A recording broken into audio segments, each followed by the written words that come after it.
have a dream est une belle citation de Martin Luther King. Lorsque j'étais enfant, je rêvais de devenir astrophysicienne pour percer les secrets de l'univers. J'avais un besoin de rêver, de m'émerveiller devant les étoiles et aussi de comprendre comment ce système, ce mécanisme, cet univers pouvait fonctionner.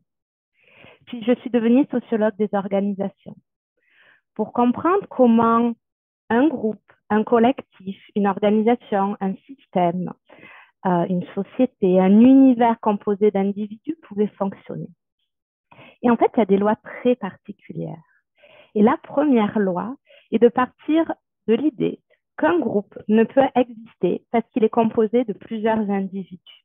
Et que tous ces individus, donc nous en tant que tels, vous, moi, on va influencer l'existence de ce groupe. C'est-à-dire que si on part, le groupe meurt. Et inversement, en fait, le groupe, la société, le collectif, va nous influencer, nous, sur nos croyances, nos habitudes, nos us, nos coutumes, nos représentations, etc. Et appliquer à nous-mêmes, en fait, qu'est-ce que ça peut donner, en fait, cette influence du groupe et de nous en tant qu'individus? Comment tout ça s'influence? Je vais vous inviter à réfléchir sur vous-même et pour cela, à prendre une petite feuille de papier, si possible de vierge qui est autour de vous, une feuille sur laquelle, en fait, je vais vous inviter à poser au centre votre rêve du moment. Qu'est-ce qui vous préoccupe? Qu'est-ce qui vous tient à cœur, que vous avez envie de réaliser? Je vous invite à prendre un temps pour la poser sur cette belle feuille de papier. Vous pourrez la remporter après chez vous à la maison.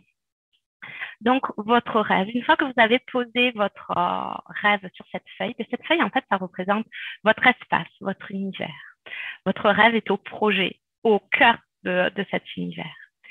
Et la question intéressante à se poser, c'est qui gravite autour de votre rêve?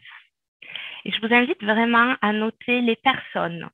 Ça peut être en mettant vraiment les prénoms, ça peut être des personnes proches de vous, ou des collègues, ou si vous avez votre petite entreprise, ça peut très bien être des concurrents ou des partenaires, peu importe, mais vraiment de noter ces prénoms-là. En intelligence collective, on dit qu'une première étape, c'est prendre le temps de poser. Vous l'avez posé votre rêve.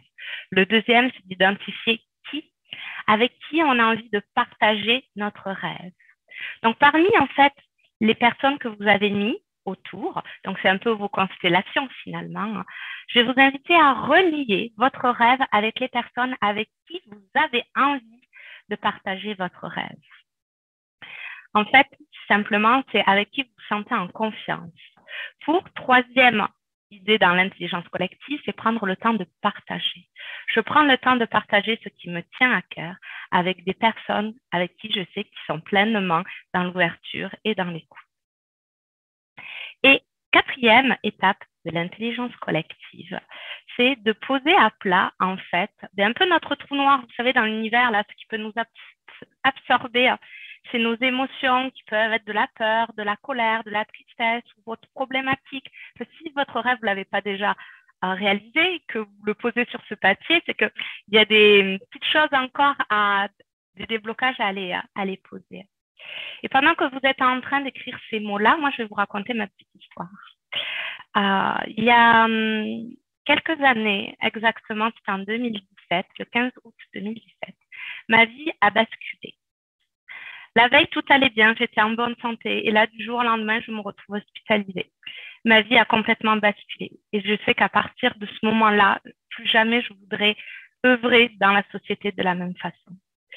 Et au bout de 11 jours, ma situation s'est aggravée et j'ai perdu mon premier enfant. Et à partir de ce moment-là, en fait, une deuxième conviction m'est venue. C'est que je ne voulais pas uniquement transmettre à une descendance. Je voulais aller au-delà de ça, pouvoir transmettre à la société, pour transmettre juste ma philosophie de ce qui me tenait à cœur, et plus uniquement transformer des organisations publiques ou privées, mais aussi transformer des modes de fonctionnement pour qu'au-delà des organisations, ça vienne aussi impacter notre vie dans tous les jours, que ce soit à l'école ou dans notre foyer ou pour nous. Et moi, qu'est-ce qui m'a particulièrement aidée dans cette période-là? C'est mes constellations, mon environnement, mon univers. Que ce soit personnel ou professionnel, associatif ou autre. Et les choses qui m'ont donné déjà dans cette épreuve, c'est de l'amour.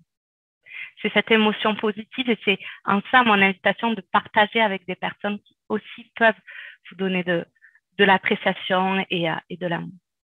Et deuxièmement, en fait, quand j'ai réalisé aussi mon rêve de monter ma petite entreprise, eh bien, moi, j'ai eu de grandes peurs de jamais y arriver à vouloir révolutionner le monde, la société, les modes de communication et également de paraître complètement illégitime et d'être toute petite, moi, dans ce grand monde et d'être complètement incompétente, ça, c'était une très, très, très grande peur.